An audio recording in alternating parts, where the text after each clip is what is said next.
In a quiet corner of history sits a block of red sandstone, scarred, weathered, unassuming. Yet kings have trembled above it, empires have fought over it, and legends have wrapped it in whispers of angels and prophecy. This is the Stone of Destiny, also known as the Stone of Scone. Some say its story begins not in Scotland but in Scripture. In Genesis 28, Jacob flees into the wilderness and rests his head upon a stone at Bethel. That night he dreams of a ladder stretching from earth to heaven, angels ascending and descending, and God reaffirming his covenant promise. When Jacob awakens, he anoints the stone with oil and calls it the House of God. From that sacred moment grew a legend. What if that very stone journeyed through exile and empire, carried by the prophet Jeremiah, hidden through Babylon's invasion, traveling through Ireland, roaring beneath rightful kings, until finally resting beneath Scottish monarchs? It is a magnificent tale, a wandering rock bearing covenant promise, a throne anchored to heaven's ladder, and yet history speaks more quietly.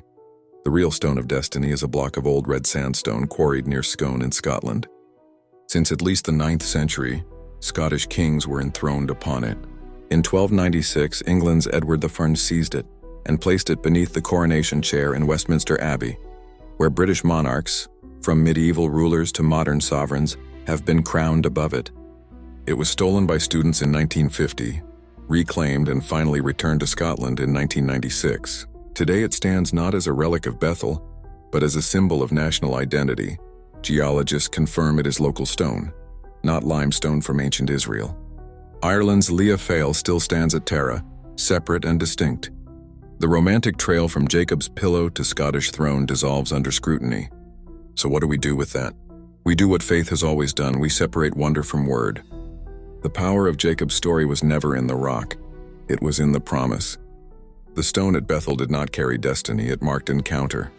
God's covenant traveled not through sandstone, but through generations of faith. Thrones rise and fall, empires capture and lose. Stones are stolen, broken, returned. But God's promises do not migrate, they endure. The Stone of Destiny reminds us of something deeper than myth. Humanity longs for sacred continuity. We want history to touch heaven. We crave symbols that tell us God is still guiding the story. Yet Scripture points us higher still. Our foundation is not a wandering relic, but a living covenant. Not a throne of sandstone, but the eternal throne of God. The real destiny was never under a chair in Westminster. It was in a promise at Bethel, and that promise still stands. Thank you.